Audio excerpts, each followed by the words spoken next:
Bismillahirrahmanirrahim. Assalamu alaikum. In this lecture we state mean value theorems, then we state and prove Darboux theorem, and at last we give proof of L'Hopital rule. So let's start with the statement of Lagrange's mean value theorem. अगर हमारे पास कोई function f है जो continuous है on closed interval A B और differentiable है on open interval A B, तो फिर then there exist a point C between A and B such that this quotient F of B minus F of A over B minus A is equal to the derivative of F at C. अगर geometrically इसको देखें तो इसका proof काफ़ी आसान है कि हमारे पास कोई फंक्शन है जो कंटिन्यूस है ए बी के ऊपर. मींस अगर हम इस फंक्शन को, ये हमारे पास ए पॉइंट है और ये हमारे पास बी पॉइंट है, और हम इसके ऊपर अगर ए से बी पर जाएंगे तो विदाउट पेन को पेपर से हटाए हम इसको ड्रा कर सकते हैं. तो ये तो कंटिन्यूटी आ जाती है. इसके बाद हमने इसकी जो डिफरेंशिएबिलिटी कंसीडर की है, it means that there is no corner in the graph of the function. Like अगर इस तरीके से कोई कॉर्नर होता तो इन कॉर्नर्स के ऊपर फंक्शन डिफरेंशिएबल नहीं होता. और ओपन इंटरवल के ऊपर डिफरेंशिएबिलिटी इस वजह से कंसीडर की है कि हम ज़्यादातर इसको डिफ़ाइन ही इसी तरीके से करते हैं इस कोर्स के अंदर. कुछ आतर जो हैं जिस तरीके से कंटिन्यूटी को हम क्लोज्ड इंटरवल के ऊपर डिफ़ाइन करते हैं कि ए के ऊपर हम इसको राइट कंटिन्यूस कहते हैं और बी के ऊपर हम इसको लेफ़्ट कंटिन्यूस कहते हैं. तो इस तरीके से डिफरेंशिएबिलिटी भी क्लोज्ड इंटरवल पर डिफ़ाइन हो जाती है, जिसमें हम ये एज्यूम करते हैं कि फ़ंक्शन डिफरेंशिएबल है on closed interval A b अगर ए पॉइंट के ऊपर वो राइट डिफरेंशिएबल है और बी पॉइंट के ऊपर वो लेफ़्ट डिफरेंशिएबल है. लेकिन क्योंकि हमने जिन बुक्स को फॉलो कर रहे हैं उसके अंदर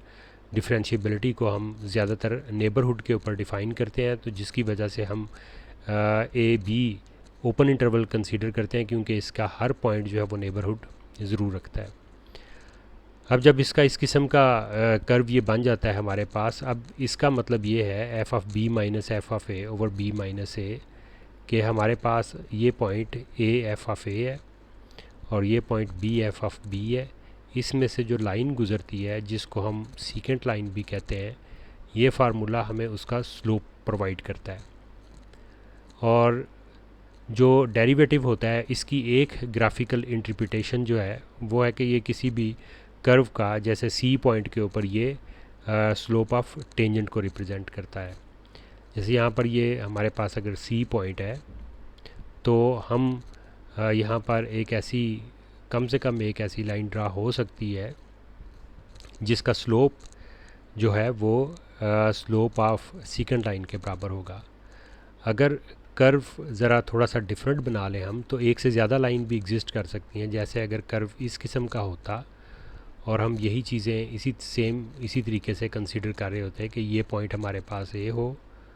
और ये पॉइंट जो है हमारे पास बी हो, उसके कॉरस्पॉन्डिंग ये पॉइंट आ जाता है. तो इसमें जो सीकेंट लाइन हमारे पास बनेगी वो कुछ इस टाइप की होगी, यानी इस पॉइंट में से गुजरी होगी. अब जो सी पॉइंट इसमें एग्जिस्ट करेंगे, तो एक सी पॉइंट यानी यहाँ पर एग्जिस्ट करेगा कि जिसका जो टेंजेंट बनेगा उसका स्लोप जो है वो इस सीकेंट लाइन के, अगर फॉर एग्जांपल एल कहते हैं, उसके इक्वल होगा. और इवन एक जो फॉर एग्जांपल इसको C1 कहते हैं, एक सी इधर भी एग्जिस्ट करेगा, लेट C2 हो, कि जो टेंजेंट लाइन होगी और उसका स्लोप इस लाइन के इक्वल होगा. और थर्ड जो है वो इसी तरीके से इधर हो सकता है कि यहाँ पर एक ऐसी टेंजेंट लाइन बन सकती है जिसका स्लोप इस सीकेंट लाइन के इक्वल होगा. तो यूजुअली इस तरीके से हमेशा ए बी पॉइंट के दरमियान फाइनाइट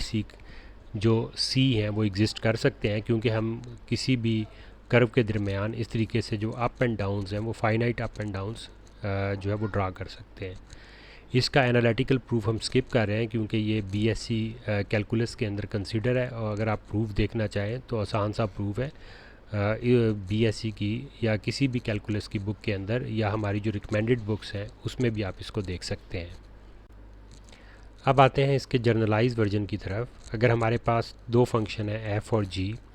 जो कि कंटिन्यूस हैं on closed interval A B, और एफ़ और जी डिफरेंशिएबल हैं on open interval A b. Open interval पर डिफरेंशिएबिलिटी किस वजह से लेते हैं इसका जिक्र पिछले थ्योरम में किया जा चुका है, यहाँ पर भी वही रीजंस हैं। लेकिन पॉइंट सी हमेशा ओपन इंटरवल ए बी में से एग्जिस्ट करता है, such that f of B minus F of a into g prime c is equal to g of B minus ji of a f prime c. और इसको इस तरीके से भी लिखा जा सकता है कि F of B minus F of A over G of B minus ji of A is equal to F prime of C over G prime of C. अब जब हम इसको इस तरीके से लिखें तो इसमें हमें कंडीशंस इम्पोज करनी पड़ती हैं कि जी ऑफ बी जी ऑफ ए के इक्वल नहीं होगा, क्योंकि डिनोमिनेटर के अंदर हम इसको नॉन ज़ीरो रखना चाहते हैं। और इसी तरीके से जी प्राइम सी के ऊपर भी कंडीशन आती है कि ये नॉन ज़ीरो है। लेकिन अगर ये इस फॉर्मेट के अंदर लिखा हुआ हो तो हमें फिर ये कंडीशंस लिखने की ज़रूरत नहीं पड़ती, लेकिन इस फॉर्मेट के अंदर हमेशा हमें आगे ये कंडीशंस पुट करनी पड़ती हैं। तो इसमें देखें, अगर हम जी फंक्शन को x के इक्वल पुट कर दें तो हमारे पास लैग्रांज मीन वैल्यू थ्योरम आ जाता है, क्योंकि जब हम यहाँ पर g of x is equal to x put करेंगे तो इसका डेरिवेटिव क्योंकि 1 के इक्वल आ जाएगा g प्राइम ऑफ x, और ये g ऑफ b के इक्वल होगा, g ऑफ a के इक्वल आ जाएगा, और g प्राइम c 1 के इक्वल आ जाएगा। यूँ हमारे पास इस थ्योरम से मीन वैल्यू थ्योरम या लैग्रांज मीन वैल्यू थ्योरम हासिल हो जाता है। अब अगर इसकी ज्योमेट्रिकल इंटरप्रिटेशन की बात करें तो इसको यूँ कंसीडर किया जा सकता है कि अगर हमारे पास कर्व हो जिनको ड्रा किया गया हो अपनी पैरामीट्रिक फॉर्म के अंदर। पैरामीट्रिक फॉर्म वो होती है, जैसे हम अगर सर्कल की बात करें एक्स स्क्वायर और plus y square equal to 1 की, ये यूनिट सर्कल है हमारे पास। इसमें ये सेंटर जो है वो 0 0 होगा और रेडियस 1 के बराबर होगा। तो इसके हर पॉइंट को, इसके ऊपर किसी भी आर्बिट्रेरी पॉइंट को जो है हम रिप्रेजेंट कर सकते हैं कॉज ऑफ टी के साथ और फिर साइन ऑफ टी के साथ, वेयर टी जो है वो एक रियल नंबर है। या इस टी को हम अगर सिर्फ इसमें एक रोटेशन को कंसीडर करें तो इसकी डोमेन को किसी क्लोज्ड इंटरवल के ऊपर या हाफ ओपन इंटरवल के ऊपर रिस्ट्रिक्ट भी किया जा सकता है। तो कर्व अगर हम कोई स्केच करना चाहें तो उसके लिए हम पैरामीट्रिक फॉर्म जो है वो यूज़ करते हैं, जिसमें फिर हमारे पास ये दो फंक्शन होते हैं। अदरवाइज़ इसको सिंगल फंक्शन की फॉर्म में ड्रा नहीं किया जा सकता, जैसे ये सर्कल की इक्वेशन जो है that is not a circle, लेकिन इसकी पैरामीट्रिक फॉर्म जो है वो जब हम इसमें लिखते हैं तो ये दो फंक्शंस की मदद लिखा जा सकता है। तो इस लिहाज से एक जो ग्राफिकल या ज्योमेट्रिकल इंटरप्रिटेशन बनती है, देखें अगर हमारे पास कोई कर्व्स हैं, जैसे ये एक कर्व है, अगर इसका जो ग्राफ है उसको हम एफ ऑफ एक्स और जी ऑफ एक्स से रिप्रेजेंट करते हैं, और जिसमें एक्स जो है फॉर एग्जांपल उसकी डोमेन हम यही closed interval A B consider कर लेते हैं, दोनों की डोमेन जो है, क्योंकि यहाँ पर भी दोनों की डोमेन ही क्लोज्ड इंटरवल ए बी है। तो ये पॉइंट हमारे पास जहाँ से इनिशिएट हुआ है ग्राफ और ये जहाँ पे एंड हुआ है, जब इन दोनों को हम मिलाएंगे तो ये हमारे पास एक लाइन आएगी। इस लाइन का स्लोप जो है हम ये जो पॉइंट फॉर्म से जो स्लोप फाइंड करते हैं वही आ जाएगा। जैसे ये देखें F of B minus F of A over G of B minus ji of A इस रेड कलर की लाइन के स्लोप को रिप्रेजेंट करता है। इसके कॉरेस्पॉन्डिंग अगर हम सेकेंड लाइन कंसीडर करते हैं यहाँ पर, एक यहाँ पर जैसे एग्जिस्ट करती है, तो इसके कॉरेस्पॉन्डिंग जो है फिर एक सी एग्जिस्ट करेगा जिसके ऊपर जिसका जो स्लोप है वो रिप्रेजेंट किया जा सकता है F of C over G prime of C के साथ। और ज़रूरी नहीं है कि ये एक ही सी एग्जिस्ट करता हो, इसमें ज़्यादा भी हो सकते हैं। जैसे इस केस में इस साइड पर भी एक ऐसा फॉर एग्ज़ाम्पल C2 एग्जिस्ट करेगा कि अगर आप यहाँ पर अगर कोई टेंजेंट लाइन जो है वो ड्रा करें तो उस टेंजेंट लाइन का स्लोप जो है वो हमारे पास F prime C1 over G prime C1 होगा। सेम इसका प्रूफ इतना डिफ़िकल्ट नहीं है, लेकिन क्योंकि हम ऑलरेडी इसको BSc की में पढ़ चुके होते हैं कैलकुलस के अंदर, तो इस वजह से हम अपने इस कोर्स में इसको स्किप कर देते हैं। इससे रिलेटेड बहुत सारे क्वेश्चन भी हम वहाँ पर करते हैं। तो प्रूफ या तो आप रिकमेंडेड बुक्स में से देख लीजिएगा जो फर्स्ट स्लाइड के ऊपर मेंशन है, या फिर आप BSc की कैलकुलस की बुक देखिएगा, उसमें आपको इसका प्रूफ मिल जाएगा। Now next we have intermediate value theorem और डार्बो थ्योरम। इसके लिए इंटरमीडिएट वैल्यू का वैसे वर्डिंग कम इस्तेमाल होती है, या आप इसको differentiable version of intermediate value theorem भी कह सकते हैं, लेकिन ज़्यादा वर्डिंग जो है वो डार्बो थ्योरम की यूज़ होती है। डार्बो एक फ्रेंच मैथमेटिशियन था जिसके नाम पर ये थ्योरम है। अगर हम हमारे पास कोई फंक्शन है f जो कि डिफरेंशिएबल है ऑन इंटरवल i, और ए बी जो है वो i को बिलोंग करते हैं such that a is less then b, and suppose that lambda is between the derivative of f at a and derivative of f at b, then there exists a point x belongs to open interval a b such that f prime x is equal to lambda। अब जिसे हम previous chapter में study कर चुके थे, वो सिर्फ उसके लिए भी हम इंटरमीडिएट वैल्यू थ्योरम का वर्ड यूज़ करते थे। उसमें यहाँ पर हमारे पास डेरिवेटिव नहीं होते थे, लेकिन इसमें डेरिवेटिव की कंडीशन है, और ये थ्योरम बिल्कुल इसी तरीके से होल्ड करता है। अगर हम कंडीशन कंसीडर करें कि f of A is greater than f of b, means यहाँ पर ये इनइक्वालिटीज़ को चेंज कर दें। आइए इसके प्रूफ की तरफ आते हैं। इसके लिए हम एक फंक्शन कंसीडर करते हैं या डिफ़ाइन करते हैं जी ऑफ टी, जिसको डिफ़ाइन किया गया है कि ये इक्वल है F of T minus lambda T के इक्वल। और अगर हम इसका डेरिवेटिव लेंगे तो एफ़ का डेरिवेटिव जो है वो हम, क्योंकि डिफरेंशिएबल है, उसे एफ़ प्राइम लिख सकते हैं, और टी का derivative 1, that's why we get only lambda. Now if we put t is equal to a in g, we get g prime of a is equal to f prime of a minus lambda. अब देखें, हमें जो condition given है वो है कि f prime of a is less then lambda. So from this condition we can write f prime of a minus lambda is greater than 0, less than 0। और no doubt अगर हम इसमें इस दूसरे पार्ट को इस्तेमाल करेंगे जो कि हम नेक्स्ट आगे प्रूफ के अंदर यूज़ करेंगे,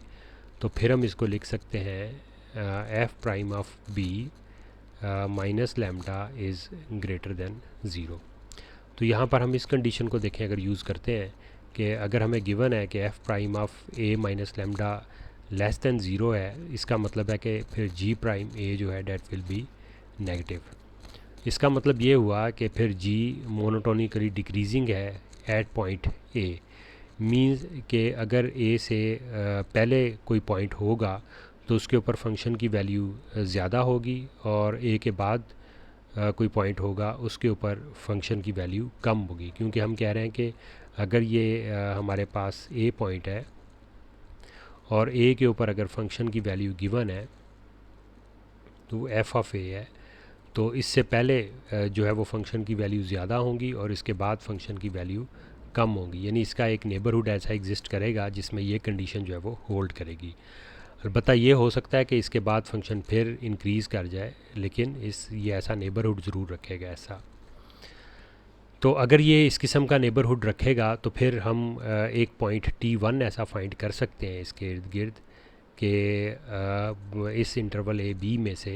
यानी ये हमारे पास ए पॉइंट है, ए को हमने एक्सक्लूड किया, उसके बाद अगर ये बी पॉइंट है हमारे पास, तो इस ओपन इंटरवल ए बी में से,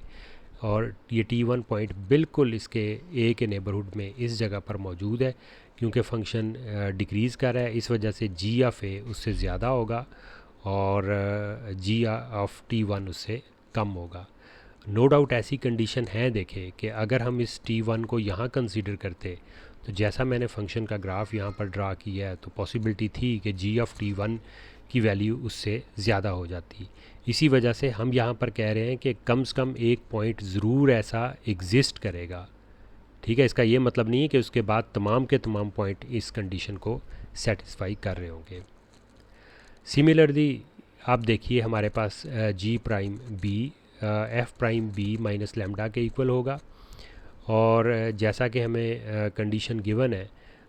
F prime b minus lambda positive है, क्योंकि प्रीवियस स्लाइड में हम देख चुके थे इस सेकंड कंडीशन को अगर एज्यूम करते हैं तो फिर हमारे पास ये f prime b minus lambda positive है और no doubt g prime b भी f prime b minus lambda के इक्वल है। तो अगर ये पॉजिटिव है तो इससे हुआ जी प्राइम बी पॉजिटिव है, तो बिल्कुल उसी तरीके से इसका मतलब है जी जो है वो मोनोटोनिकली डिक्रीजिंग है एट बी, यानी ये हमारे पास बी पॉइंट है। उससे पहले उस पॉइंट के ऊपर जो है फंक्शन इंक्रीज़ करने का मतलब ये है कि उससे पहले फंक्शन की कम वैल्यू होंगी और उसके बाद फंक्शन की ज़्यादा वैल्यूज़ होंगी। मींस के उनकी हाइट ये हमारे पास फंक्शन की ये जी इसमें है, जी ऑफ बी जो है वो ये हाइट है, तो इसके बाद हाइट ये ज़्यादा होगी और इससे पहले ये हाइट कम होगी। लेकिन इससे पहले एक पॉइंट T2 एग्जिस्ट करेगा इस ओपन इंटरवल ए बी में से, यानी बी से पहले, such that g of T2 is less than g of b. और यहाँ पर भी जो इम्पोर्टेंट बात है वो ये है, हम यहाँ पर किसी एक पॉइंट के एग्जिस्टेंस की बात कर रहे हैं। इसका यह मतलब नहीं है इससे पहले तमाम पॉइंट इस कंडीशन को सेटिस्फाई करेंगे। अब देखें, जो इन दोनों कंडीशंस को अगर हम एज्यूम करें कि ए के बाद फंक्शन की वैल्यू कम हो रही है जैसे यहाँ पर, और बी से पहले फंक्शन की वैल्यू कम हो रही है, और क्योंकि एफ़ कंटिन्यूस हमारे पास फंक्शन है गिवन कंडीशन के तहत, तो जी भी कंटिन्यूस होगा, क्योंकि जी फंक्शन हमारे पास डिफरेंस है एक कंटिन्यूस फंक्शन का और दूसरा continuous function lambda t as a polynomial ये भी कंटिन्यूस है। तो अगर ये कंटिन्यूस होगा तो इसका मतलब है कि हम ग्राफ ड्रा कर सकते हैं कि इससे पहले ये कम हो रहा होगा, फिर अगर ये इस तरीके से ऊपर को जाएगा तो श्योरली एक ऐसा पॉइंट ज़रूर एग्जिस्ट करेगा जिसके ऊपर फंक्शन अपनी वैल्यू मिनिमम रखेगा या जिसके ऊपर लोकल मिनिमा होगा इस पॉइंट के ऊपर। Let's say this point is x, और अगर ये लोकल मिनिमा होगा तो हमारे पास थ्योरम है कि अगर कोई फंक्शन डिफरेंशिएबल हो और x के ऊपर वो लोकल मिनिमम वैल्यू रखता हो तो उसके ऊपर फिर उसका डेरिवेटिव ज़ीरो होता है। यही कंडीशन हम यहाँ पर फिर g के लिए इस्तेमाल करते हैं। उससे g प्राइम ऑफ x अगर ज़ीरो के बराबर होगा तो इसका मतलब है f prime of x minus lambda zero के बराबर होगा, and this ultimately gives us f prime of x is equal to lambda, और इससे हमारे थ्योरम का प्रूफ कंप्लीट हो जाता है। Next we have a question that prove that derivative of a constant function is 0, means by definition we have to prove that, otherwise अगर आप ये कहें कि देखें f of x c के बराबर है तो हम सब जानते हैं कि इसका डेरिवेटिव जो है ये ज़ीरो के इक्वल होता है। लेकिन बाय डेफिनेशन ये कैसे होता है, ये बड़ा आसान सा इसका प्रूफ है, इसको देखिएगा, क्योंकि जो हमने चीज़ इसमें यूज़ करनी है वो है लिमिट x अप्रोचेस टू कोई सी अगर आप कंसिडर कर लेंगे या सी के अलावा कोई ए नंबर कंसिडर कर लें, ए आर्बिटरी होगा, तो F of x minus F of A over x minus A, इसको आपने फाइंड आउट करना है कि ये लिमिट किसके बराबर होगी। अब नेक्स्ट हमारे पास क्वेश्चन है, let f be define for all real x, suppose f satisfy this condition for all real x and y, then we have to prove that if such a function which satisfy this condition is actually the constant one. So let's come toward the solution. We have given that f of x minus f of y is less than equal to x minus y whole square, so we can write it as f of x minus f of y is between x minus y square and greater than equal to minus x minus y square. ये बिल्कुल हमने इसी तरीके से लिखा है। देखें कि अगर मॉड ऑफ x हमारे पास लेस दैन इक्वल टू 5 होता तो x की कौन सी रियल वैल्यूज़ हैं जो इस एक्सप्रेशन को सेटिस्फाई करेंगी। नो डाउट वो -5 और 5 के दरमियान है, कि कोई भी पॉइंट आप इनके दरमियान या -5 और 5 को कंसीडर करें तो उसका मॉड हमेशा 5 होगा या 5 से लेस होगा, क्योंकि मॉड हमेशा ग्रेटर दैन इक्वल टू 0 होता है। अब अगर हम डिवाइड करते हैं इस इनइक्वलिटी को x माइनस वाई के साथ, तो देखें दो कंडीशंस हो सकती हैं कि एक हमें नहीं मालूम कि x और y में से कौन सा बड़ा है, इस वजह से x माइनस वाई पॉजिटिव भी हो सकता है और x माइनस वाई नेगेटिव भी हो सकता है। नो डाउट ज़ीरो हम नहीं ले सकते, क्योंकि जब इसको डिवाइड कर रहे हैं तो हम ये कंडीशन हमें इम्पोज करनी पड़ेगी कि x और y डिस्टिंक्ट पॉइंट्स है, मींस कि x is not equal to y। तो यहाँ पर हमें लिखना चाहिए था कि इस जगह पर कि x is not equal to y, यहाँ पर भी आ जाएगा कि x is not equal to y। लेकिन जब हम डिवाइड करेंगे means x greater than y का मतलब है x माइनस वाई पॉजिटिव है, तो ये इनइक्वलिटी एज इट इज़ रहेगी। हमारे पास एक्सप्रेशन आ जाएगी f of x minus F of y over x minus y is less than equal to x minus y and greater than equal to minus x minus y. लेकिन जब x less than y होगा means x minus y negative होगा,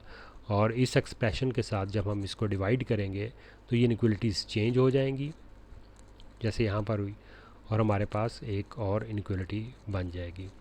अब अगर हम इस inequality में दोनों के अंदर फर्स्ट और सेकंड वन के अंदर x अप्रोच करे y को, तो ये एक्सप्रेशन ज़ीरो को अप्रोच करेगी, राइट साइड भी ज़ीरो को अप्रोच करेगी, इसमें भी लेफ़्ट साइड ज़ीरो को अप्रोच करेगी और एक्सट्रीम राइट इसमें भी ज़ीरो को अप्रोच करेगी। मींस हमारे पास आ जाएगा f prime of y is between zero and also f prime y is between zero and zero, जो अल्टीमेटली हमें प्रोवाइड करता है कि वो इटसेल्फ ही ज़ीरो हो सकता है। और अगर इसका डेरिवेटिव ज़ीरो है तो ऊपर क्वेश्चन में हमने जैसा प्रूव किया है कि अगर फंक्शन कांस्टेंट होगा तो उसका डेरिवेटिव ज़ीरो होगा, तो इससे ये प्रूव हो जाता है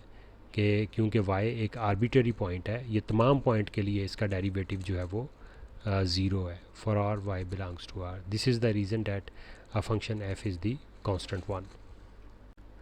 Next we have L'Hopital rule, which has a lot of application to find the limit of the function.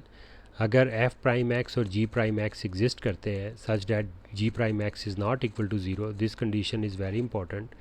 और लेकिन f of x और g of x दोनों ज़ीरो हैं, यानी x के ऊपर फंक्शन जो है वो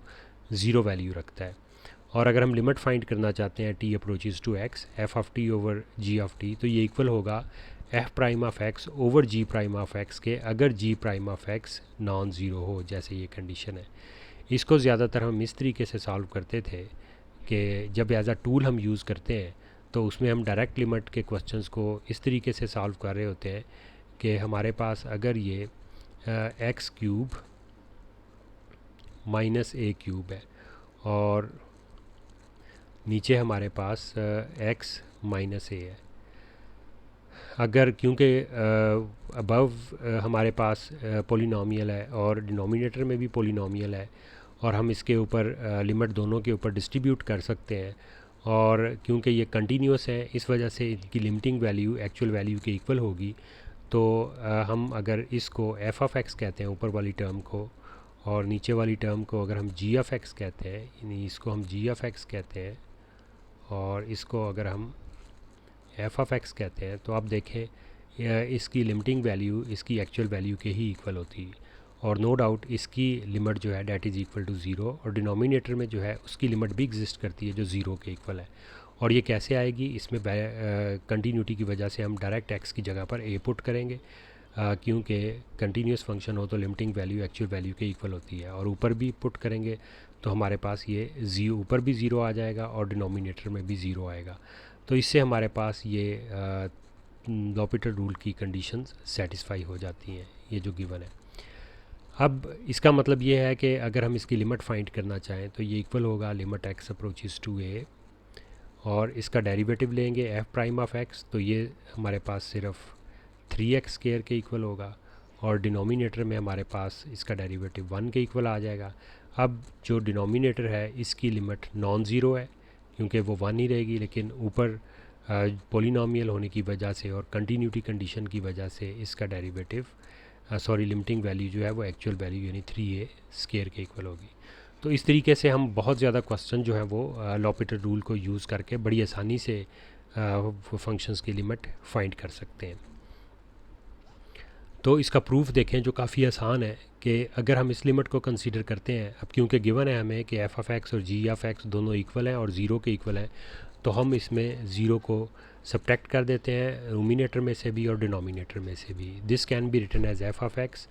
और नीचे इसको लिख सकते हैं जी ऑफ एक्स, यहाँ पर जी मिसिंग है। तो अब इसको अगर हम t माइनस एक्स के साथ